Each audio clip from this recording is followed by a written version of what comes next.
Hi guys, day 4 in Hong Kong and today we are going to Macau. Then pupunta rin kami sa Hong Kong Cultural Center and yung mga pupuntahan around sa area na yon. So mag-take lang kami ng pictures doon and then baka kumain kami sa bake house and then this is my outfit for today. So medyo formal na atake natin today. Ayan, naka-leather jacket ako kung makikita nyo guys. Ayan siya. So this is my shoes for today guys. As you can see, super ganda niya. Pili ko lang siya sa Shein. Half lang ng price niya kasi nagkaroon ako ng discount. So, I suggest guys, sa Shein kayo bumili ng shoes. Yeah, get a Yes, two egg tart. Okay. Yeah. Okay. And then one hot cross bun. Any coffee for you? No, it's okay. Thank you.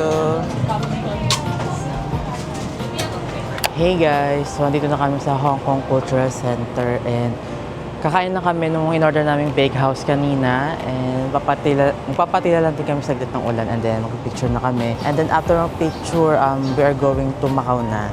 So, outfit check muna tayo guys. So, this is my outfit. So, I have my leather jacket, necktie, and then long sleeve na polo, and then wash gray na pants, and then loafer.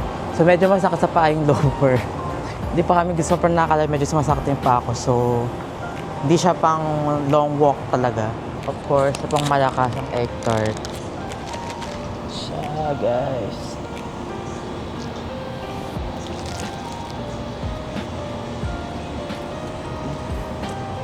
Sarap talaga.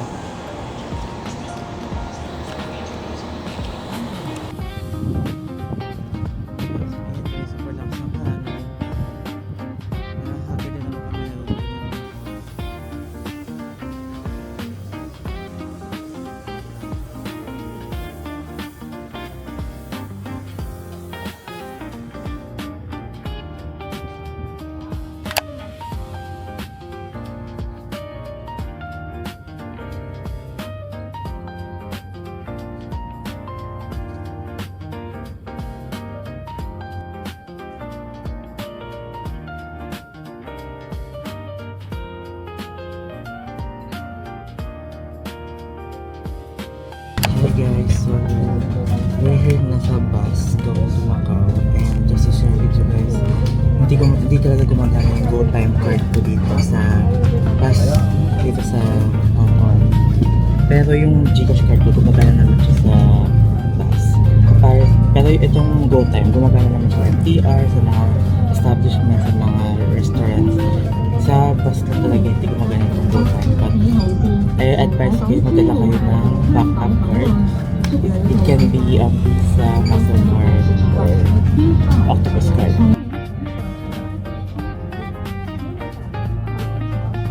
And guys, this is my ticket for Macau. Thank you.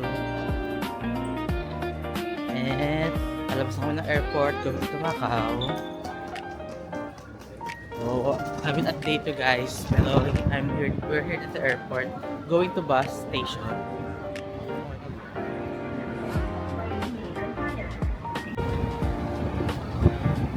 Update sa weather guys, medyo malamig ngayon, medyo mahangin since foggy sa labas, so masakay na kami ng bus.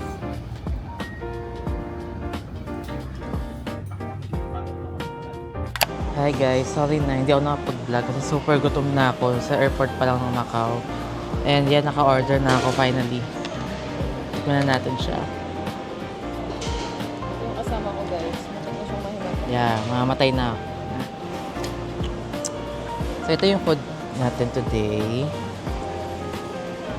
So 99 MOP yan lahat. Hindi ko lang kung magkano siya in peso.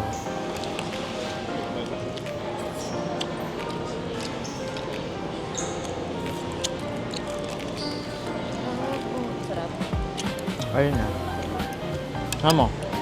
Yun din order ko, may gulay. Ayan. Ano lang yun? Hindi ko pa kumakain yan.